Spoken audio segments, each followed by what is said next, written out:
When a pope assumes, he is obliged to know a series of secrets that the Vatican reveals to him and that only the Holy Father should know. By the dawn of the 5th day in his office, Pope Francis had already broken the world record for not sleeping. And it's because they wouldn't let him rest easy. Is it sarcasm?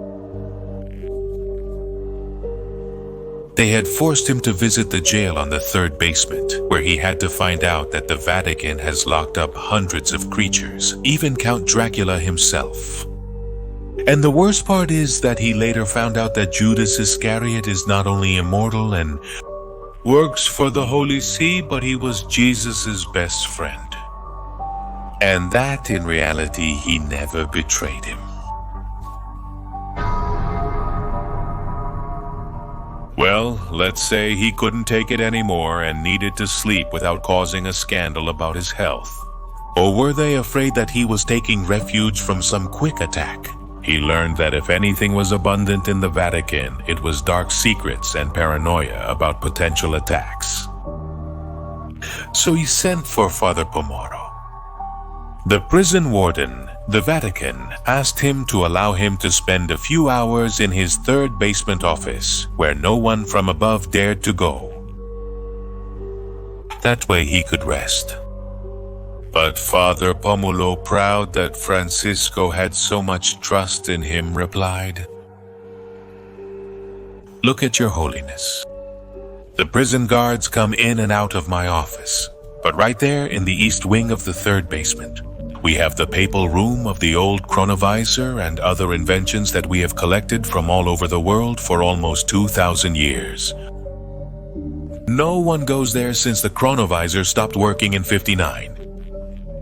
No. I apologize to the Pope.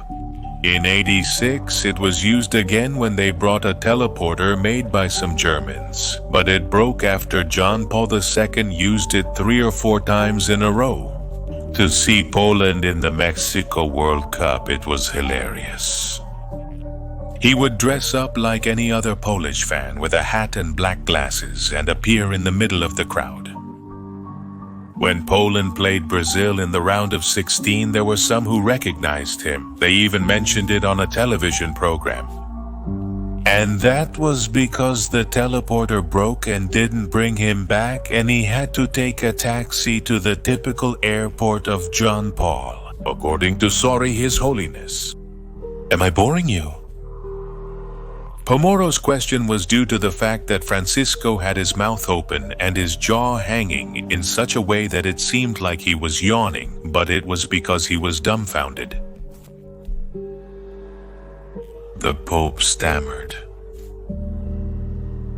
Did you say Chronovisor? Are you referring to the Chronovisor? Pomoro replied, Yes, Holy Father, there you can sleep without anyone bothering you. We keep that wing clean, even though no one ever goes there. You were not obliged to know that place, because nothing there works anymore. But Francisco interrupted him, saying enthusiastically, Are you referring to the Chronovisor, the device that allows you to see past events as if they were some kind of time television? The one that revealed that in 1972, the priest Pellegrino Ernetti, when he claimed that the Chronovisor had been created between 40 and 56 by a team of scientists under his direction, which captured images of historical moments, including biblical scenes. They witnessed Christ's crucifixion. The same one that in 1988, the Vatican denied, saying it was a joke from Ernetti. Pomoro smiled and replied, Exactly. In that room in a bulletproof chamber, do you want to see it?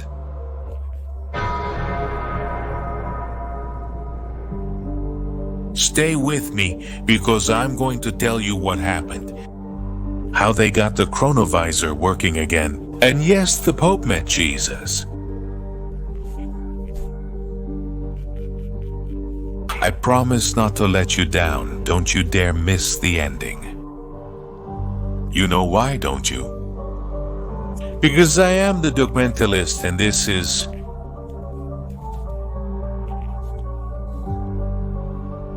the Vatican's Chronovisor. The Pope visits Jesus.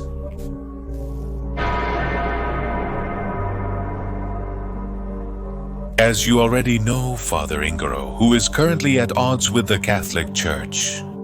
In his youth, he became Pope John Paul II's personal assistant. He is my source for all these Vatican stories. And he put me in touch with the late Father Pomoro's twin sister and confidant. And according to her testimony, this is exactly what happened. When descending to the third basement, they didn't enter the prison, but passed through a double door made entirely of shields and swords from ancient Rome. After a long hallway, they arrived at the end where there was a small crucifix on the wall. Pomoro kissed it with respect, moved it to the left, then to the right twice, and then the entire wall opened up. The lights turned on, revealing a huge room with a giant bed, 3 armchairs, and a 30-meter wide steel door. Pomoro apologized because the place was full of cobwebs and dust. He understood that it had been cleaned. Francisco said, "That doesn't matter. I want to see the device. How do you open this giant door?" Pomoro replied, "That is the armored chamber, Your Holiness, and opening it is easier than it seems. You just have to push this lever and the engine does the rest." But no matter how many times he tried, they only made a small hum and the door did not move at all. Francisco's face of disappointment was such that Pomoro apologized to him, but the Pope gave him a withering look and said, "Look, Pomoro, I just wanted to close my eyes for a few minutes and you came to me with this Chronovisor matter, so you solved this for me right away." The priest's face lit up and he said, "I'm going to come back with someone who's going to help us, but Your Holiness, I ask you to step aside because sometimes it bites." And saying this, he sped away. Minutes later, the heavy footsteps shook the walls. Something big was coming. Pomoro first appeared with a bag of potato chips, and behind something that made Francisco pale.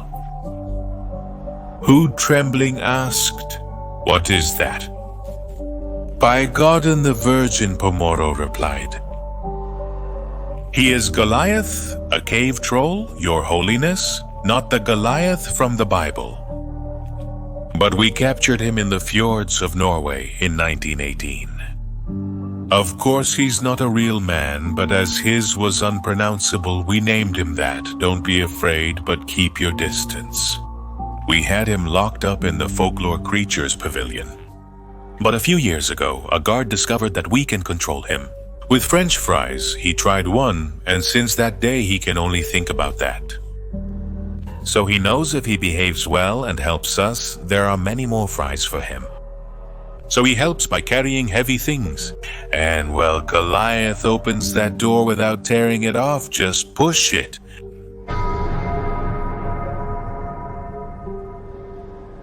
The Pope watched from a corner behind the bed as the huge troll ran to the door, pulling it from the large handle.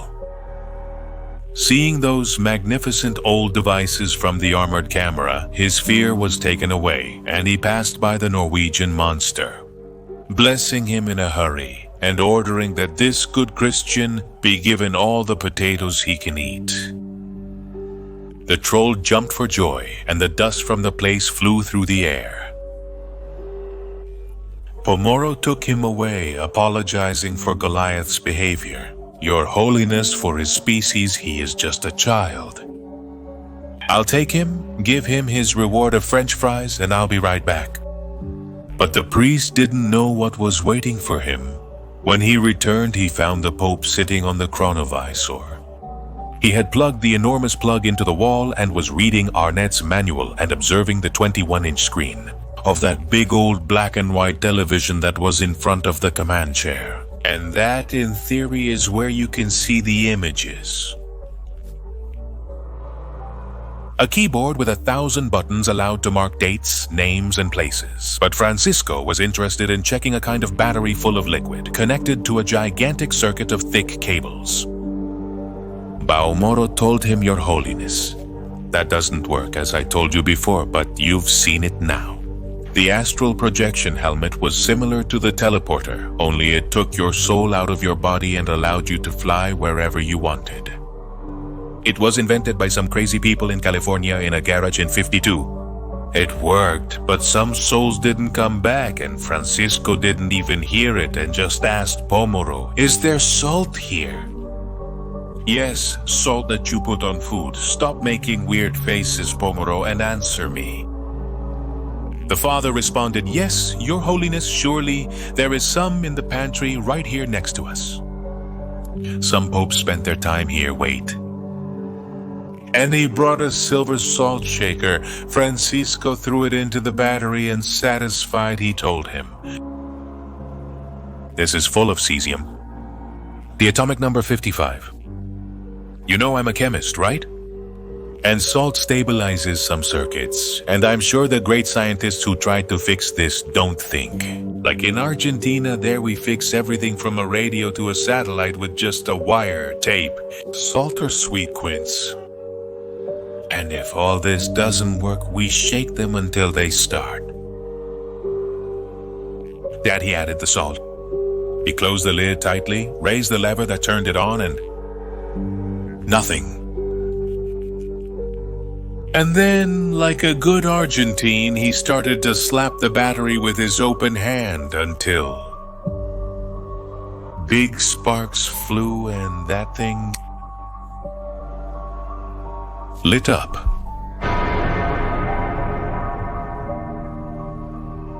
Pomoro ran and said, "His Holiness has succeeded. Now, according to protocol, we have to." But the Pope put a finger to his mouth and said, "Shh, look, the only thing we are going to do before this thing stops working is try to see Jesus. It's what I always dreamed of, and you surely did too. So you stay calm, and I promise you that afterwards I'll buy you a bag of potato chips." Francisco was exultant. He typed so fast on the keyboard that Pomoro barely managed to keep up with what he was typing. He only made out near Capernaum, Sea of Galilee, Mount Jesus, and year after Christ, but he couldn't make out which one. Before pressing the button, Francisco asked, "Are these the speakers to listen to? What is this microphone for? It wasn't in the manual." Pomoro told him that it had been installed by Pius XII in a secret project in '57, but he wasn't sure if it worked. Francisco said, "Well, anyway, we don't turn it on just in case. We turn everything else on, and if what I put is correct, we will see Jesus delivering his Sermon on the Mount."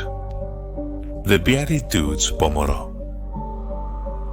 The Pope pressed the big button until it clicked. The screen produced 2 white flashes. And then, damn, the mountain appeared.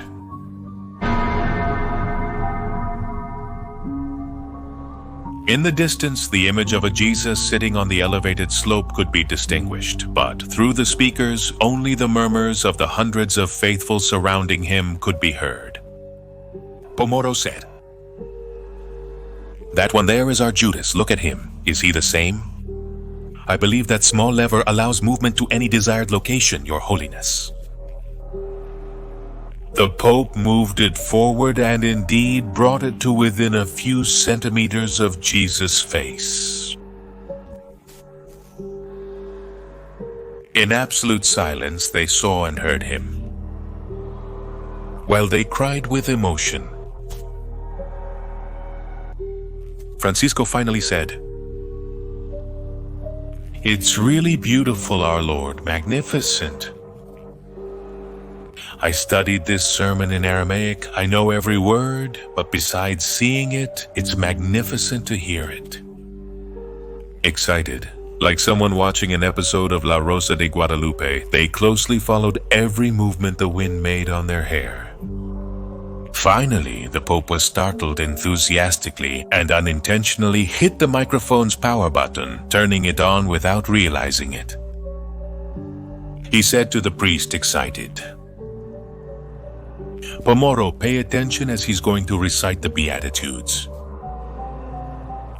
The image showed that Jesus tilted his head slightly in a gesture similar to someone being bothered by a fly. But then he recovers, and as he recites the Beatitudes to the excited crowd, Pope Francis was quietly translating them to Pomoro, saying, "Listen, Pomoro, I translate for you, listen well. Blessed are the poor in spirit, for theirs is the kingdom of heaven. Blessed are those who mourn, for they will be comforted. Blessed are the meek, for they will inherit the earth." And shouting with emotion, the Pope says, "Now comes my favorite." He is going to say, "Blessed are those who hunger and thirst for righteousness, for they will be filled." And at that moment, they see that Jesus makes the gesture of annoyance again and looks straight as if he were seeing them through the screen.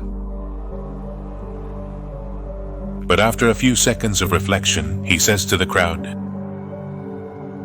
"Blessed are those who hunger and thirst for righteousness, for they will be filled."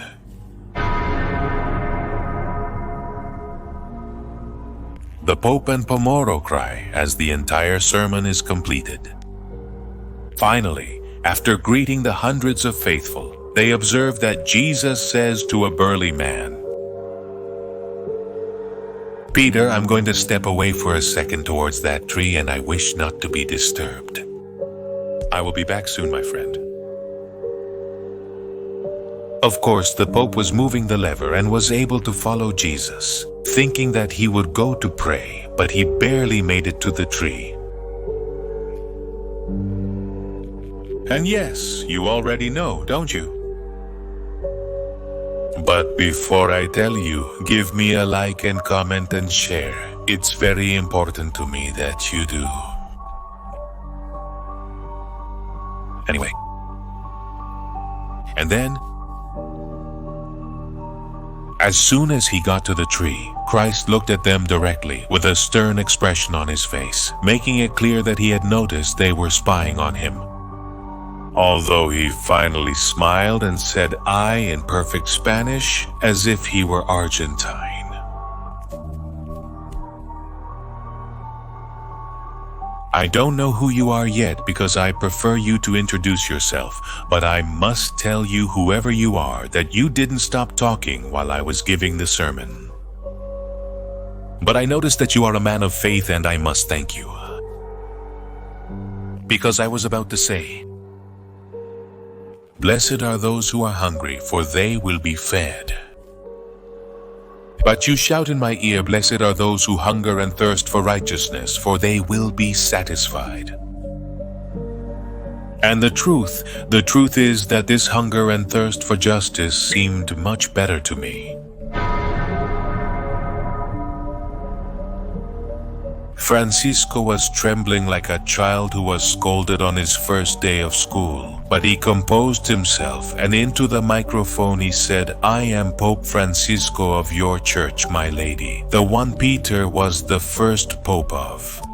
But Jesus interrupted him, saying, "Silence, I haven't told him yet. Don't do anything that might show up and ruin the surprise." And with a peaceful and merciful gesture, he added, "I know who you are, and I also know who is with you. Listen to me, Francisco. I have a task for you. I will let you know a day before when your time to leave will come, when you will die. So if you believe that men will listen to you, you will give the world my message, which is the following: be prepared. My second coming to this world will mark the end of times and the beginning of the final judgment." And that will be exactly But a sweet and energetic female voice interrupted him. It was a woman who hugged him, kissed him on the cheek, and spoke to him in Aramaic. something that the Pope half understood. But it was clear to Francis's ears that the young woman was curiously asking Jesus in what language he was speaking, and she was telling him also that the food was ready, not to keep the disciples who had worked hard and were hungry waiting. Jesus hugged her tenderly and spoke in both languages at the same time so that she would understand, and so would he. Francisco was talking with friends about the future.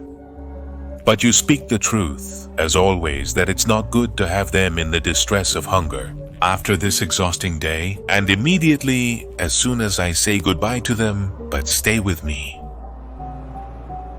And affectionately taking the hand of that beautiful girl, Jesus looked at Francisco through the Chronovisor and spoke to him in Argentine Spanish.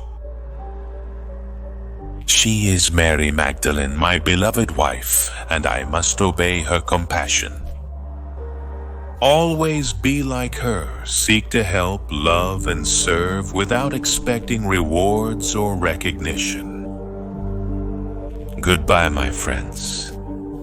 But Pope Francis cried out, "My Lord, haven't you told me what I should communicate to the world?" Jesus stopped, smiled, and said, "You're right, you should tell them to get ready, because I will return." Exactly in the year. Francisco was moved to tears upon hearing that date so close and what was going to be the terrible sign that anticipates his arrival. Yes, the Vatican already knows the date. It will not happen before Francis dies, because before he dies, he has to leave the message. The question is, will he make the message public, or will the Vatican keep it a secret? That, my dear followers, will be another story.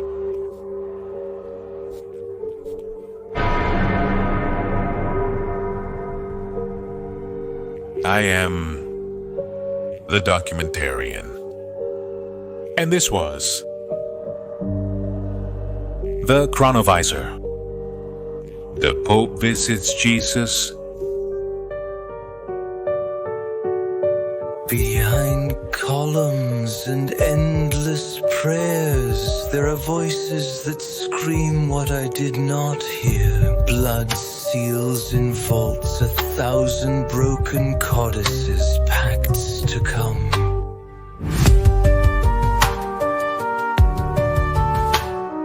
In old tunnels, power hides. It's not faith that moves the dawn. Fallen angels, relics of light, nails with blood, pieces of cross, silence, silence.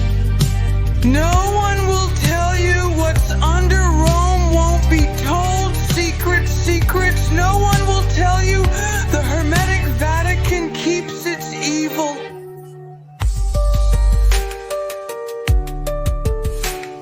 The paintings also observe the shadows wandering. Ancients do not die well. The door sealed to a deadly echo. Beasts with magic and an immortal count. There is no confession without a price to pay, nor redemption without something to give. And if you ask what is behind, they will tell you it's better to forget. Silence, silence, no one will tell you what is under Rome will not be told. Secrets, secrets, no one will tell you. The Vatican. The doctor keeps his seat. The track emerged from the mist. And the documentarian spoke among echoes. There's a mystery that no one understood, because when they looked at it, their soul fell. Silence, silence, no one will tell you what lies beneath Rome will not be told. Secrets, secrets, no one will tell you. The Hermetic Vatican keeps its evil. Master, they call me. And I pursue virtue. I work in the shadows to serve. The